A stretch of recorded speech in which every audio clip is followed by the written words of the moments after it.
একটি general BCS পরীক্ষা একটি চাকরির বর্ষের প্রতিনিধিত্ব করে।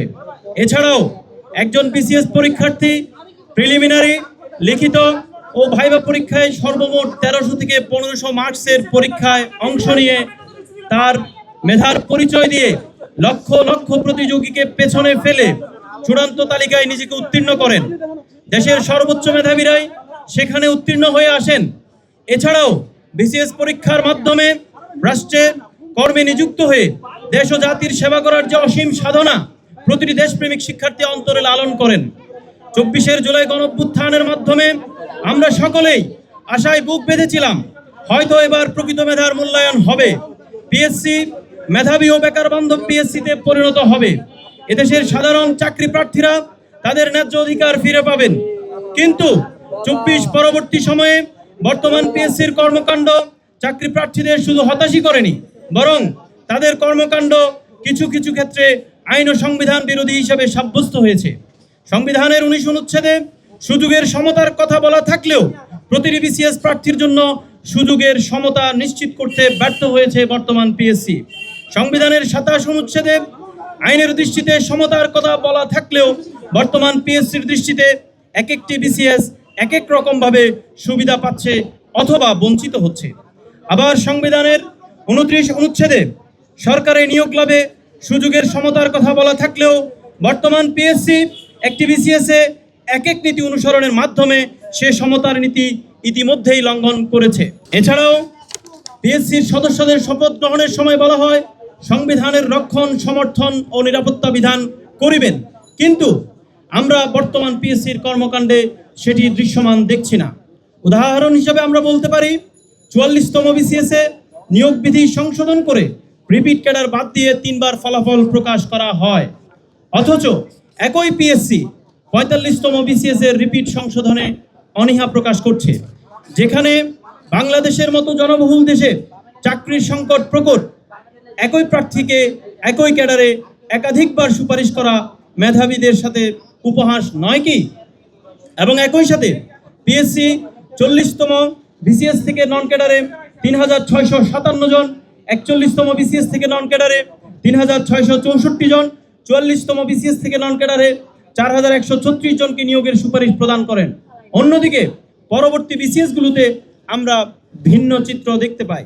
বিশেষ করে যেখানে প্রতিটি চূড়ান্ত সুপারিশে পদসংখ্যা বাড়ানোর নজির রয়েছে, সেখানে 45তম, 46তম, 47তম বিসিএসে যোগ্য প্রার্থীর অভাবে পদ ফাঁকা রাখার মতো ঘটনাও ঘটেছে।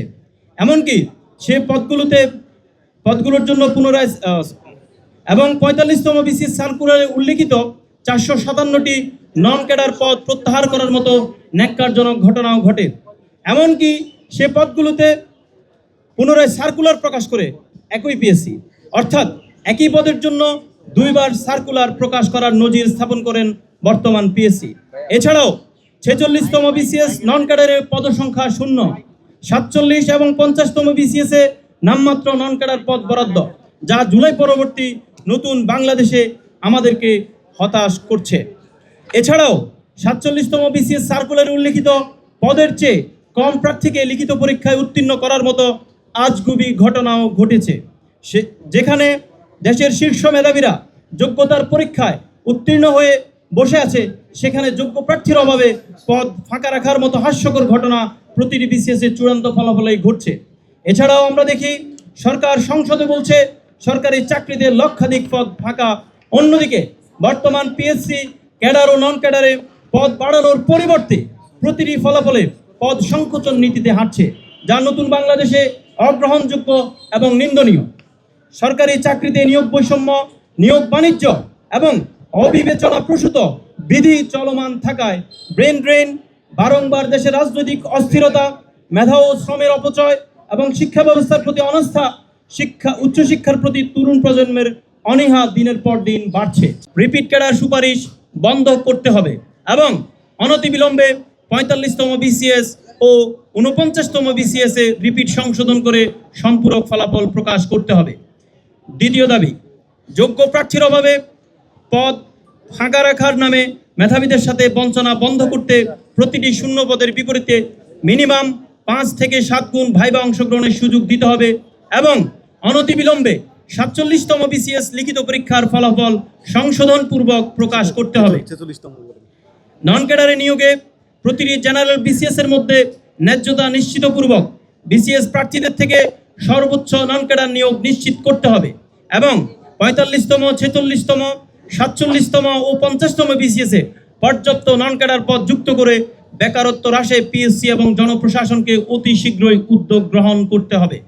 2023 সালের নন ক্যাডার বিধি বাতিল করে 2014 সালের নন ক্যাডার বিধিমালা পুনর্বহাল করতে হবে। বিসিএস পরীক্ষায় সুযোগের সমতা এবং লেভেল প্লেইং ফিল্ড নিশ্চিতে বিসিএস লিখিত পরীক্ষার পূর্বে যৌক্তিক সময় দিতে হবে।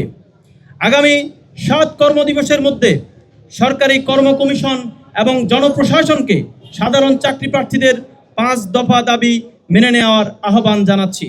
অন্যথায় সাধারণ ছাত্র জনতা এবং চাকরি প্রার্থীরা নিজেদের ন্যায্য অধিকার ফিরে পেতে কঠোর কর্মসূচি নিয়ে সম্মিলিতভাবে মাঠে নামতে বাধ্য হবে।